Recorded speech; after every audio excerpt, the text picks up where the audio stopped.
Bonjour, eh bien me revoilà pour la troisième vidéo qui concerne l'organisation des réunions. Alors, on a déjà vu la première vidéo qui était vraiment sur l'introduction de 3 types de réunions, avec la précision assez générale sur les réunions d'information, parce que pour moi, c'est les réunions les plus barbantes et les moins intéressantes. Donc, on a fait une vidéo assez compliquée et très longue la semaine dernière sur la réunion qui pour moi est vraiment la réunion essentielle, dans laquelle je te donne vraiment un max de détails sur la réunion de décision organisée dans un cadre strict très spécifique. Maintenant, on va faire la dernière vidéo sur la réunion de brainstorming. Ah non, non, non, ne t'en va pas tout de suite. J'ai quand même des trucs à te dire qui vont peut-être te faire réfléchir. Donc, n'étais pas tout de suite, tu verras qu'il y a peut-être certaines choses auxquelles tu n'as jamais pensé. Alors, pour ceux qui ne savent pas ce que ça veut dire, brainstorming, ça veut dire brain, le cerveau, storm, ça veut dire la tempête. Donc, c'est la tempête du cerveau. Donc, en gros, on va se secouer le cerveau et on va essayer, comme dans une tempête, d'être fort, violent, de partir dans tous les sens. Et en fait, qu'est-ce que ça veut dire? Ça veut dire qu'on va essayer d'avoir un max d'idées, quel que soit le type d'idée. Il n'y a pas de limite particulière. On ne doit pas se mettre des freins.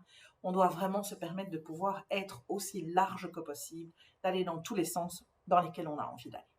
Alors, il y a une particularité que tu dois bien comprendre dès le départ. La réunion de brainstorming n'est pas une réunion qui donne droit à des décisions. Il n'y en aura pas au terme de cette réunion.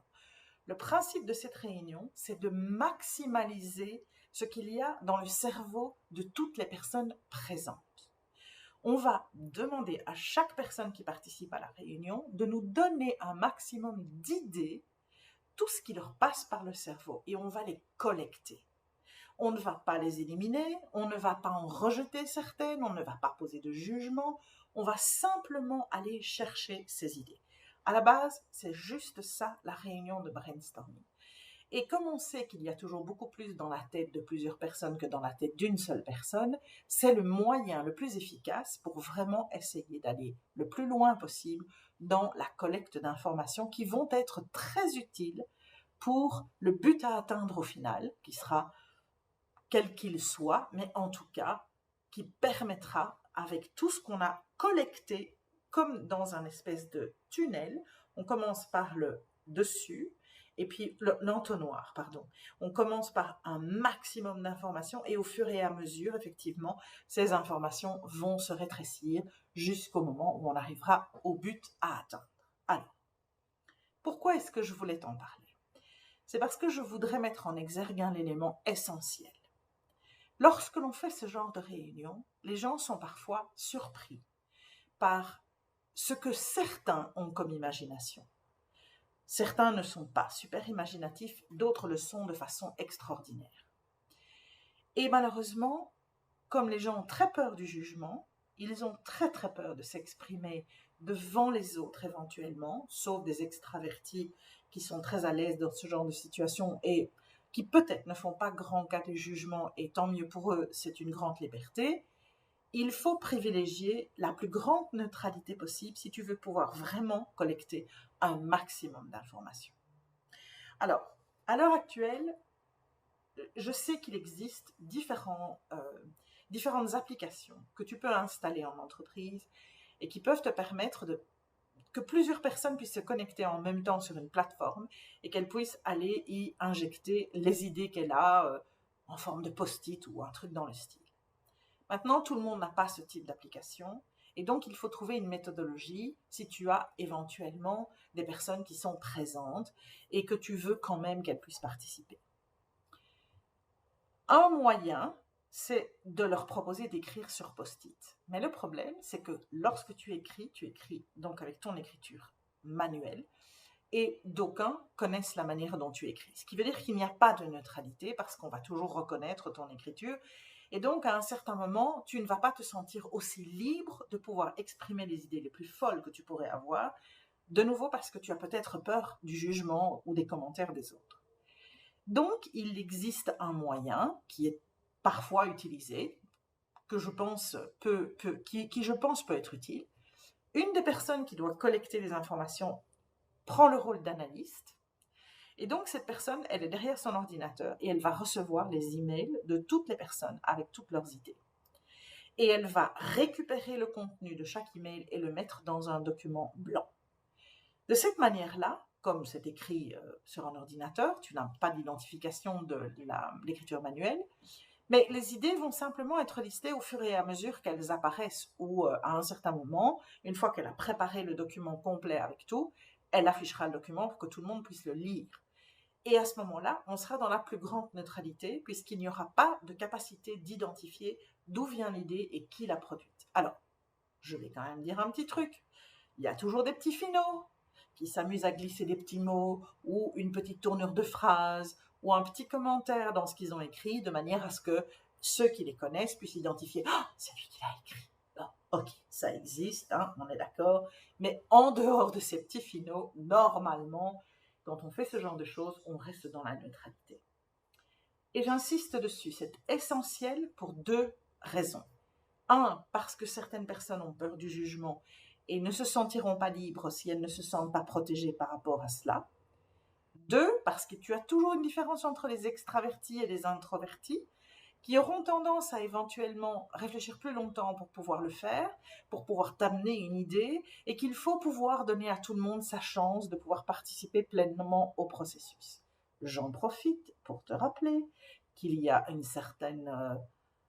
y a quelques semaines de ça, j'ai publié une vidéo sur comment faire participer les introvertis au brainstorming. Je te conseille d'aller la revoir parce qu'elle t'explique comment faire avec eux. C'est un petit peu particulier et je sais que ça peut être très utile. Donc, prenons un exemple. Admettons que tu es dans une société qui produit un nouveau produit et vous êtes arrivé à la phase où il va falloir donner un nom à ce nouveau produit et une espèce de définition. Tu décides d'organiser un brainstorming et de prendre tout le monde dans la société qui est disponible à une certaine heure, un certain jour.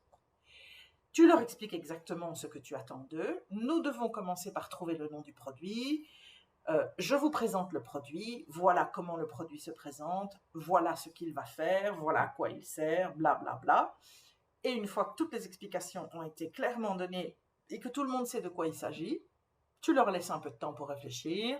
Et à ce moment-là, tu leur demandes d'envoyer leurs suggestions à l'adresse email de X, de manière à ce qu'on puisse collecter toutes les suggestions.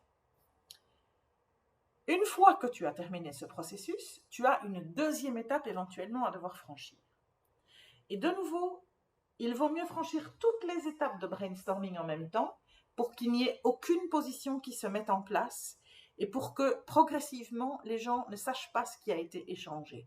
Parce que dès que tu vas commencer à cadrer un tout petit peu, tu vas limiter en fait l'imagination des gens. Donc, reste le plus large possible tant que tu peux pour que leur imagination soit la plus effervescente possible et comme ça, tu vas collecter un max de choses hyper intéressantes. La deuxième étape de ton brainstorming, c'est trouver 3 qualificatifs, 3 mots qui vont bien définir le produit et qui pourront être utilisés dans le marketing qui va devoir être fait. Même processus, tu leur laisses le temps de la réflexion, ils ont déjà réfléchi au nom du produit, ils savent de quel produit il s'agit, ils vont certainement trouver ce qui leur paraît le plus juste et le plus fou. Parfois, tu leur demandes trop. Par exemple, tu leur demandes de te donner maximum 10 qualificatifs alors que tu sais que tu en as besoin de 3 et tu iras extraire dans ce que tu recevras ce qui te paraît le plus pertinent. Ce qui se passe aussi dans les brainstorming, c'est quand on a terminé cette espèce de session de brainstorming où là, tu reçois vraiment et tu collectes des informations, c'est qu'à un certain moment, tu veuilles faire participer les participants par rapport à ce qui a été proposé par tout le monde. Et donc, la première étape, par exemple, que tu peux faire, c'est de dire, voilà, ça, ce sont tous les choix de noms qui nous ont été proposés, tu les affiches, éventuellement, tu donnes la possibilité à chacun d'aller donner son avis sur le ou les noms qu'il considère les plus pertinents. Alors moi, j'ai une méthodologie que j'ai un jour appliquée il y a quelques années en participant dans une réunion et que j'ai trouvée assez intéressante. Chaque participant reçoit 5 points et doit allouer ces 5 points à 3 choix. Donc ça ne permet pas de limiter à un seul choix, mais ça te permet par contre de mettre un choix en exergue, c'est-à-dire que tu peux décider de mettre un point à un choix, un point à un autre choix et les 3 points restants à un autre choix. Ce qui veut dire qu'à ce moment-là, tu dis vraiment, ça c'est celui-là que moi je préfère. Ou bien, si tu es un petit peu en balance avec 2 solutions, mais que tu n'es pas tout à fait sûr de celle que tu penses être la meilleure, tu peux mettre 2 points à ces 2 solutions-là et un point restant à une solution qui n'est pas aussi intéressante pour toi. Donc, c'est peut-être plus indicatif de pouvoir voir si plusieurs personnes finissent par aller donner 2, 3 points à la même idée, parce qu'alors à ce moment-là, tu te rends compte effectivement qu'il y a une espèce d'intérêt qui se dégage plus spécifiquement par rapport à un choix ou à un autre. Donc ça, c'est une solution que tu peux faire. Et après, si tu as envie, tu peux même faire la même chose avec les qualificatifs que tu auras reçus.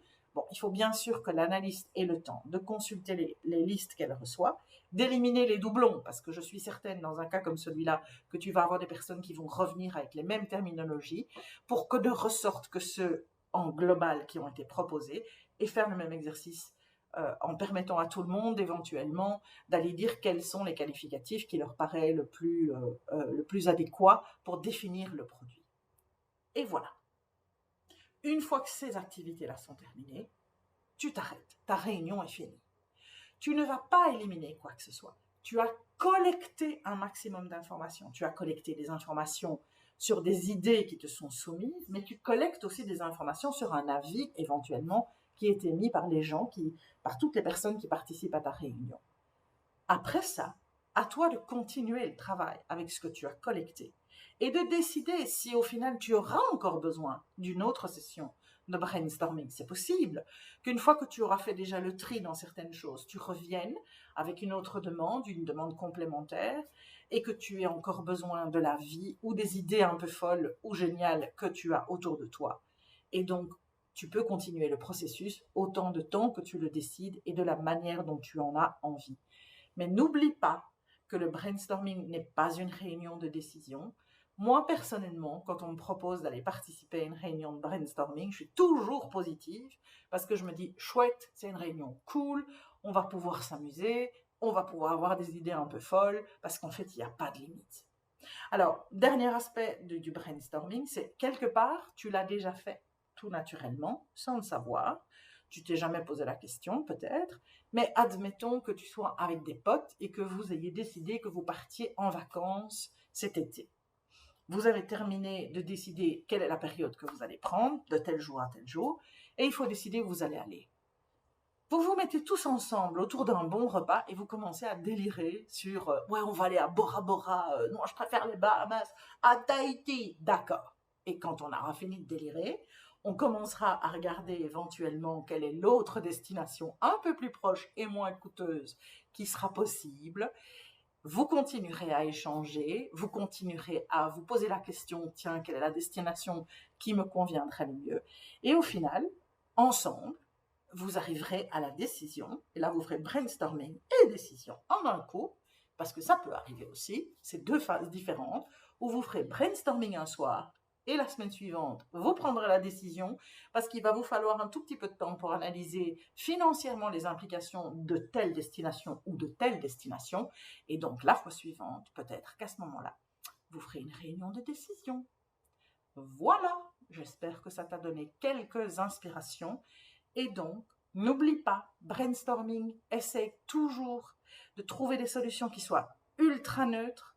Comme ça, il n'y a pas de jugement. Tout le monde est à l'aise. Tout le monde peut s'exprimer sans se sentir étriqué. Il peut même oser dire des choses un peu dingues. Deuxième chose, n'oublie pas que tu as toujours dans ton assistance, quand tu commences à pouvoir discuter certaines choses, quand tu présentes certaines choses, des gens qui sont visuels. Pense à trouver des petits trucs pour les aider à bien comprendre ce que tu expliques, des petits visuels qui peuvent être utiles, pas des longues phrases écrites, juste des petits visuels. Et n'oublie pas d'aller voir la vidéo sur comment intégrer les introvertis dans un brainstorming.